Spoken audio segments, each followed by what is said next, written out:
Hi everybody, my name is Susan Telford and I work for the Teachers of God Foundation. I'm happy to be here today with Regina Dawn Akers, who is going to be one of the presenters at the Awareness Conference next weekend. Hi Regina, it's lovely to have you here. Hi, Susan. For those of you that don't know Regina, she is the founder of Awakening Together. Awakening Together is a worldwide spiritual community, online spiritual community that is dedicated to helping people become self-reliant on inner wisdom. Regina has written 2 books. I've got them right here. They're never far from my side, Regina. She scribed the Holy Spirit's interpretation of the New Testament and also the teachings of Inner Ramana. And on Regina's website, which is www.awakening-together.org, there is a free mini series called Awakening at Home. And one of the things that you focus on in that series, Regina, is contemplation. And that's the subject of the talk that you're giving at the conference. Why did you pick that one? Honestly, I picked that one because I thought probably no one else would. And I wanted to share something that I thought would be extremely helpful to the participants beyond the conference. Something that they could take with them to help invoke the inner wisdom that lives within. I think a lot of people are in the habit of learning from the outside. And I think they take that habit of learning from the outside into spirituality as well. And so they go to conferences, they listen to audios or watch things on YouTube, they read books, but it's like they're acquiring the learning. And one of the things that I discovered very early on the spiritual path is that actually all of this knowledge resides within, but it's not conscious. So we have to find a way to tap into what I think psychologists would probably call the superconscious. Depending on our flavor of spirituality, it could be called Holy Spirit, it could be called inner wisdom. But the point is, whatever we call it, it's real, it's there, and it can enlighten us with anything and everything that we need to be enlightened with. If you think about Buddha, for example, Buddha didn't go to teachers and learn. Everything that Buddha taught, Buddha learned from within. And the interesting thing is, Buddha is not special. We all have that very same capability. And in fact, I've often said, if I hadn't learned it from within myself, I wouldn't have believed it. If I had just read it in books or had other teachers tell me, I would not have believed it. It was learning it from within first in my case, and then getting the confirmations when I ran across other teachers teaching the same thing, like Eckhart Tolle or Buddha or anything else. But the fact that the realization came from here and that it was clearly beyond my intellectual mind, that gave me confidence that it was real. So that's why I love contemplation. Yeah. So how is contemplation different to meditation? Well, first of all, I have to say people use these words differently. Oops, I forgot to turn that off. I apologize. First of all, I have to say that people use these words differently. So for some people, the way they use the word, there is no difference. So we have to put that right up front. In other words, what I'm about to say may not apply when you're talking to someone else. But for me, when I'm going into meditation, what I really want to do in meditation is abide in emptiness, abide in awareness. And so when thoughts come up, I am not giving any attention to any type of thought. If a vision would happen to arise, I'm actually even turning my attention from the vision. It's just to abide in truth itself. Contemplation is different. In contemplation, you're actually inviting thought or vision from beyond the intellectual mind, from, like I said, the superconscious, the Holy Spirit, inner wisdom, in order to enlighten you with helpful concepts and helpful realizations. Does that explain that? Yeah. So do you use a piece of writing to when I think of contemplate, I think of reading something and contemplating the words. Yeah. Yeah, there's really two types of contemplation that I use. One, many people would call inquiry. Inquiry is actually a type of contemplation, depending on the type of inquiry that you do. And the other is reading something and then contemplating it. So, for example, one of the books that I contemplated is a book called 7 Steps to Awakening. And the 7 Steps to Awakening is just a book of over 1,500 quotes. That's all that's in it. And so I would contemplate one quote at a time. And sometimes what I would get from contemplating one quote would be very, very brief. Sometimes what I would get from contemplating one quote would be pages long. So there was no rule about how long it should be. But every time I contemplated a quote, I would contemplate it until I felt complete. And every time I contemplated a quote, I would receive something. The other type of contemplation that I've done a lot, which is a type of inquiry, is really going to inner wisdom for clarity regarding what you could call my own life, my own perceptions. So let's imagine that I'm very agitated about something, and I can't seem to just look at that agitation and decide that it's meaningless and let it go. Well, then I would take that into inquiry, which is a type of contemplation. And typically what I do in that case is I write out my honest perception. I call it the right use of confession. Here's what I think. I think so-and-so's a jerk. I think she never should have said that, blah, blah, blah, blah, blah. I share my perception, but I do not share my perception with the idea that I'm right. I share my perception with the realization that I'm wrong, but I don't see how I'm wrong. I don't see where I'm wrong. But I know I'm wrong because I'm not at peace, right? So I'm going in for that. I want that aha. I want that clarity. What is going on here that is mistaken, that is causing me to be upset about this? Why aren't I at peace? And, I have a chest full of journals before I even quit keeping my journals, where I would go in and ask for this kind of clarity. And that's also a type of contemplation. So you said sometimes you would just get a little bit, and sometimes it could be pages and pages. How, for someone who hasn't done that type of contemplation before, I imagine, oh, I've been sitting for 5 minutes and I'm not getting anything. I'm not doing it right. How do you get beyond that part? I'm not hearing inner wisdom. I don't know if I'm hearing it. What would you say to someone who had those kinds of concerns? Yeah, well, one of the things that contemplation takes is trust. And as far as I know, in every case, the ego is going to try to convince you that you can't trust. So one of the things you have to do is you just have to be willing to trust in spite of whatever the ego is saying. The ego is saying you're never going to receive anything, or the ego is saying you're just making this up, or whatever the ego can say to get you to doubt, it will. So you just need to trust it.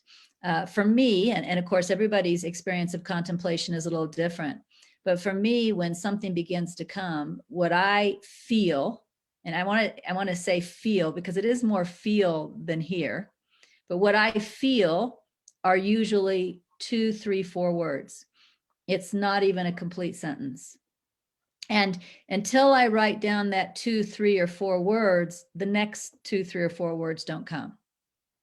So a part of what you realize when you're contemplating is that you're not waiting for a full thought. You're waiting for a partial thought. And that thought might not even make sense to you. Your mind is judging the heck out of it. And you just want to write down those 2, 3, or 4 words and see what comes next. I mean, so it takes an awful lot of trust. Of course, I work with a lot of people on contemplation, and I haven't run across anyone yet who can't contemplate. Some people clearly pick it up more easily than others, but everyone has this ability. And I think that's what we want to remember is that we all have access to this inner wisdom, right? We all have access to this inner wisdom. We are all the Buddha. We really are. So everything that Buddha learned from within, we can learn from within too. And in fact, I'll tell you what my inspiration was. I think I have her right here. Peace Pilgrim, right? A lot of people will know about her. This is a little book called Peace Pilgrim, Her Life and Work in Her Own Words. This is the second spiritual book I ever read. The first one was A Return to Love by Marianne Williamson, but this was the second one. And she talks about very early in the book that when she was very young, I think she was around 16, she started wondering what God was. And whenever anyone would mention God in her presence, she would ask them, "Oh, what is God?" But she intuitively knew that the answers that she was getting from them weren't correct. Although she didn't know what the answer was, she knew that's not it. So she says she took a walk in the woods with her dog, just kind of wondering, what is God? What is God? Went home, went to bed. The next morning, she woke up with the answer. And the answer that she received was really right on. It was about how everything is God, right? God is the essence of everything. I mean, she really received a right on answer from within. And she says that what she learned then was she could learn from the still small voice. I read that very, very early on the spiritual path. And I think that instilled the faith in me because, if you had told me Buddha learned everything from within, I might not have been personally impressed because I probably thought Buddha was pretty special. Yeah. But, this lady is just a lady, Yeah. Yeah. And so there was something about if she can do it, then I must be able to too. It was about not seeing her as special. And so I had that instilled in me very early. And so, yeah, I think that was helpful. I think the faith, the trust, it needs to be greater than the doubt, than the fear. So for people who are listening and are thinking perhaps that they'll come to the conference and listen to your workshop, what benefit is there to having a contemplation practice? And what would that look like? I mean, how often do people contemplate? Is it a daily practice or is it? Well, daily would be my recommendation. I'm not sure that everybody follows my recommendation, but daily would be my recommendation. Jesus talked about in the Bible. In fact, it's in the Lord's Prayer. Please give us this day our daily bread. That's the result of contemplation, is that daily bread. So I always recommend that you contemplate on a daily basis and that you receive your daily bread. But then what I also recommend is that you review your daily bread, or if it's a practice your daily bread throughout the entire day. Your day will center around whatever you receive in contemplation. It's one thing, to sit down and contemplate and to receive something is one thing, but that's not where the real power is. The real power is then taking that into your day and living it. And somehow the contemplation knows exactly what to give you each and every day. So if you go in and you get your daily bread and you live it the next day, live it all day, then the next day you're ready for the next one, you live it. The next day you're ready for the next one, you live it. And it really is an ascension process. It may not always feel like an ascension process because sometimes it takes you through a purification process first, which can feel more like darkness. Sometimes it can even feel more like being set back, but it isn't. It's moving forward, right, through the darkness to the light. And then once you're through the purification process, it definitely feels like an ascension process. You can just see that you're becoming more and more clear, less and less personal. So yeah, daily. I mean, if you want to get the best benefit every day, it's how you begin your day. Yeah, I love that about the daily bread, and that's one of the way. I mean, I learned that from you. That's one of the ways that I do the workbook lessons every day, is to um, contemplate them and to get my daily bread from them and from other sources, from my own contemplation and where my inner wisdom leads me. And I've heard you say, write down your daily bread on a little piece of paper and keep it in your back pocket or in your purse or whatever. And I've certainly done that and got it out, in times of maybe a challenge or something, got it out and read it and thought, that's just perfect. Almost been given exactly the right thing before the thing I needed it for had even happened. That's happened over Yes. and over and over. Yeah. Well, And and your that's really spiritual life. important too, is that when people often when they write while contemplating, again, that you get that judging mind telling you you're making this up, this is, crap, whatever. The point is to keep writing, because I always hear people say that even though they thought it was no good, they thought it was useless while they were writing it, when they went back to it, they were like, wow, So you got to remember the judging mind can't be trusted.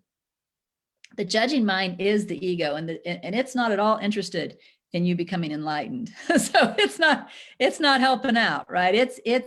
It's throwing obstacles at you. It wants you to stop. And so you really have to learn to disregard that judging mind and just do it, just write anyway. And everyone who trusts me on that does go back and say, wow, I could not have written that. That was beyond me. So that's a very common experience. Yeah. One of my most striking ones was when I was a teacher of mathematics, and I had a burnout and stopped that career. And in my contemplations, I was raging about the fact I had lost my teaching career. I don't understand it. I thought I was to be a teacher. And I wrote, you are not a teacher of mathematics, you're a teacher of God. That caused me to Google teacher of God because I didn't know what it was. Yeah. It caused me to do the 40-day program with Lisa Natoli. And it eventually, it kept coming. And I eventually wrote to Bill Free and said, I think I need to work for you. I think I have to be a teacher of God. I didn't know I didn't know what I was talking about. But that's how I ended up working for the Teachers of God Foundation. It's a funny story, but yeah, it proves how miraculous contemplation is, and how, what you are receiving is coming from, beyond the little you, right? Beyond the limited intellectual mind, which, the intellectual mind is merely based on the past. It's all past learning. Even when you're imagining the future, you're imagining the future based on your past learning. That's all the mind can do. But the intuition, the spiritual wisdom, the superconscious, whatever you want to call it, it is not limited by space or time. And it has all of the knowledge in the universe in it, both illusory knowledge, what's going to happen within the illusion, and reality. It's got all of that. And so it is completely unlimited, and it can give you exactly what you need to know, what you need to hear, even what you are to do. And it doesn't give you the big picture. It's the big picture. It doesn't give you the big picture. It gives you the little piece that you need. Next step. Yeah. So I'm really looking forward to this. I'm hosting your session, which I'm really pleased about. So I'm glad to be doing that. And your session is on Friday, next Friday. The conference is from Friday the 16th of April to Sunday the 18th, and your session is at 1 p.m. Eastern. So what else would you like to say, Regina, to our audience? Well, I suppose I would just like to say that if someone comes to the conference and if they choose to come to my session, it's a limited amount of time. But my goal in that limited amount of time is to help them get clarity on exactly what contemplation is and how to contemplate, so they can leave the session and practice it on their own. So that's the goal. And, I recently read something by Adyashanti. It's in his book, what is it? The Way of Liberation, I think is the name of his book. And he talks about contemplation as a lost skill and how important contemplation is. In fact, he used contemplation heavily in his awakening process. He used to go to coffee shops, actually. He used to contemplate in a coffee shop. But, it really is kind of a lost skill. And it's a very important skill because it's how you learn from within directly.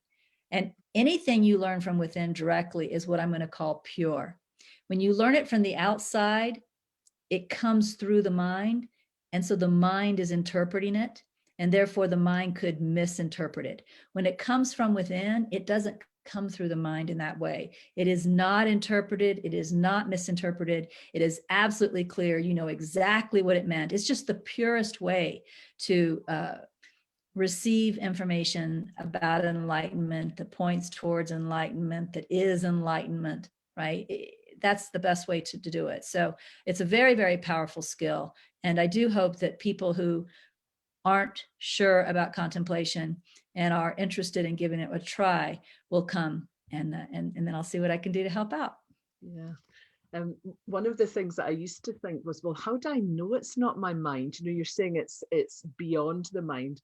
And actually, Adyashanti answered that very well in The Way of Liberation, I thought, because he said he used to go to the coffee shop and he would write down, he would have a question and he would write down everything that he knew. So he emptied his mind, everything I know to answer this question. And then he would sit and wait, and he wouldn't write another word until he knew it was true. And he said in the book, you know, sometimes I sat for 2 or 3 hours until another word came. And I thought, that's how you know that it's not just coming from your own thinking mind, because you've already got to the end of that and now you're waiting for the next stuff to come. Yeah. Yes. It's a skill, it's a real skill for your whole life, as you said at the beginning, isn't it? It's something that people can learn and then take away from the conference and use it in their everyday life for their awakening. Yes. Yeah. So anything else you'd like to say before we end? I guess I just want to say that some of the clarity that I have received from contemplation, I would not have gotten from books. And I can't go into any detail here, but there's a realization I had about there being two separate awakenings, one awakening into unity consciousness and one awakening beyond unity consciousness to the absolute. And after I had that realization, I could go back and I could look at teachings by, for example, Nisargadatta Maharaj, Bernadette Roberts, A Course in Miracles, and I could see that in there, but I couldn't see it in there until I received the realization directly. So just because it's in books doesn't even mean, you know, if you're just reading, or just because a teacher is teaching it and you're listening, doesn't mean that you're truly understanding until that understanding is awakened in you. And then you see what you weren't seeing before. So again, contemplation is the way to open up that awakening within you that then allows you to even see the information on the outside that you couldn't see before. So again, it's very powerful. Thank you very much. Thank you. So just to recap, the Awareness Conference begins on Friday, the 16th of April, until Sunday, the 18th. The link to sign up is in the comments below. And if you're able to, if you want to buy the recordings, they're available up to the day of the conference for $79. I think there are something like 35 speakers, so it's a really good idea to get the recordings as well. Well, yeah, and I think there'll be multiple breakout sessions at the same time. Is that true? Exactly, yes. So the only way to see everything is to buy the recordings. Exactly, yes, because I think there are, I think, 4 or 5 presenters who do a little introduction so that people can decide which one they'd like to join. And as you say, you can't be in 4 places or 5 places at once. So yeah, really encourage everybody to get the recordings. So thank you so much, Regina. It's been lovely to spend time with you again. We've spent quite a lot of time together recently with the presenter series and TGF TV.